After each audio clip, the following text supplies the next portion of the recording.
Hello everyone, সবাইকে আমার পক্ষ থেকে আন্তরিক শুভেচ্ছা। তোমরা সবাই ফোন চালাও, কিন্তু ফোনের ভেতর একটা সেটিং আছে কিন্তু অনেক মানুষ জানে না। দেখো, যদি ভালো লাগে সাবস্ক্রাইবও করবা, আমার পাশে থাকবা, আরো ভালো ভালো ভিডিও দেব।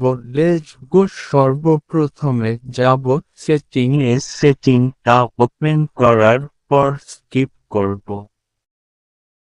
নিচের দিকে দেখো বন্ধুরা, তারপর সিস্টেম ম্যানেজ ঢুকো, তারপর সিস্টেম নেভিগেশন 3 বাটন নেভিগেশন, এটা যদি অন করে দাও তাহলে সাইট সুবিধা পায় বা গেস্টার নেভিগেশন, এটা অন করে দিলে স্ক্রিন সুবিধা পায় বা। তো গাইস, যদি ভিডিওটা ভালো লাগে আমার সাথে থাকো, সাবস্ক্রাইবও করে।